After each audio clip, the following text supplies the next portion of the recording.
physical product sama digital product apa sih bedanya? Nih, yang bikin beda physical product sama digital product itu udah pasti dari bentuk produknya. Nih, kalau physical product itu contohnya kayak baju atau enggak kalung deh. Itu kan semua produknya tuh bisa kita pegang langsung ya di tangan kita nih. Ini nyata, bukan secara digital. Tapi kalau digital product itu dalam digital bentuknya gitu. Kita nggak bisa lihat tapi nggak bisa pegang. Contohnya kayak apa yang kalian suka nonton di TikTok atau enggak di sosial media manapun yang jedak-jeduk atau enggak kayak template yang sering dipakai buat bikin PPT. Nah, itu digital product.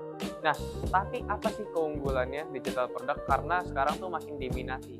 Nah, digital product itu tuh nggak perlu stok banyak-banyak. Contohnya ya, kita bikin satu template nih. Nah, template ini itu bisa dibeli ribuan orang dari 1.000, 10.000 sampai 1 juta orang. Itu tuh bisa beli tanpa stok ya, cuma satu doang nih bikinnya.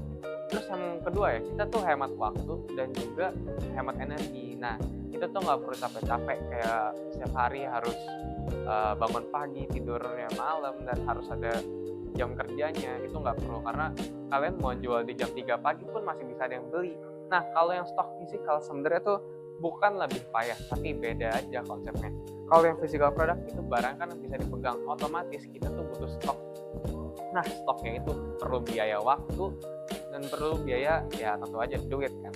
Nah, kalau misalkan kita butuh stok yang banyak, otomatis kita harus keluarin duit yang banyak, dan itu kita butuh modal yang kuat banget. Sedangkan kalau yang bisnis baru kecil kayak UMKM, itu nggak mungkin stoknya banyak-banyak kan. Nah, itu bedanya. Terus kalau misalkan soal waktu, udah perlu proses, proses penjualan, proses pembuatan, belum lagi proses pengiriman kan. Itu udah perlu banyak waktu kan. Bukannya lebih jelek, tapi memang kalau produk fisikal itu lebih produk yang membutuhkan bentuk fisik. Contohnya baju, nggak mungkin baju secara digital kan. Nah, tapi kalau produk digital sekarang itu lebih digunakan karena apa? Ya sekarang itu kan semua orang ya udah pakai gadget atau enggak teknologi lah. Kalian contoh di kampus, di sekolah mau presentasi, pengen PPT nih, ya pasti kan nyarinya kan template kan buat bikin presentasinya. Nah, kalian mau contoh mau jadi influencer, mau jadi clipper lah sekarang kan, bikin template jeduk-jeduk segala macam, itu kan juga produk digital. Jadi ya menurut gua memang kenapa sekarang diminati karena pasarnya itu udah gede sekarang, dan itu semua orang udah pakai banget barang yang serba digital. Nah, itu kalau menurut gua. Kalau menurut kalian gimana tuh? Coba komen di bawah deh.